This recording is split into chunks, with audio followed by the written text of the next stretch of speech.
nous sommes en effet en train de multiplier les révolutions quand on parle de numérique. Il y a plusieurs révolutions en une. Nous sommes au début de plusieurs révolutions technologiques qui nous font complètement changer de dimension.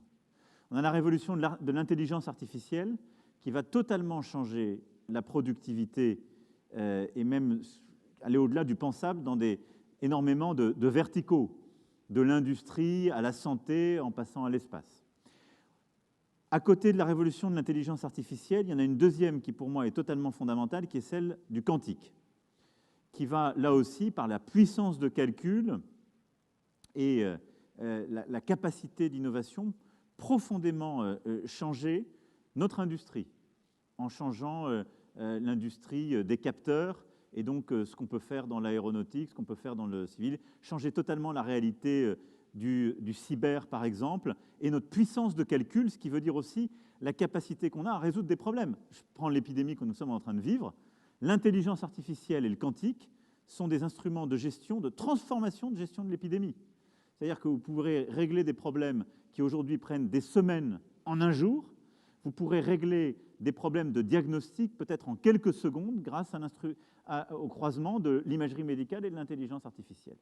Et donc, dans la grande famille de ce qu'on appelle le numérique, on a en fait une convergence entre des innovations, celle du numérique qui est au fond, quand on l'appelle celle génériquement, des réseaux sociaux et d'une hyperconnectivité, avec celle de l'intelligence artificielle et des technologies quantiques. Le mariage de tout ça fait que nous allons rentrer dans une ère d'accélération de l'innovation, de rupture très profonde d'innovation, et donc de capacité à commoditiser certaines industries et créer de la valeur très vite. Par rapport à ce que j'ai dit, qu'est-ce que ça a comme impact? Un, on va continuer à innover et à accélérer, c'est sûr. Deux, il y aura des impacts en termes d'ajustements sociaux et il nous faut les penser dès maintenant. C'est-à-dire que le sujet des inégalités sociales va être encore plus prégnant dans un monde comme celui que je viens d'évoquer. Parce que nous aurons des impacts, des ajustements qui seront réels et qui sont à penser dès maintenant. Trois, tout ça a des impacts en termes démocratiques qui sont massifs. Et donc, si vous voulez, pour moi, ces innovations vont être des accélérateurs de nos problèmes sur le plan social et démocratique. L'expérience américaine des dernières semaines l'a montré sur le plan démocratique si besoin était.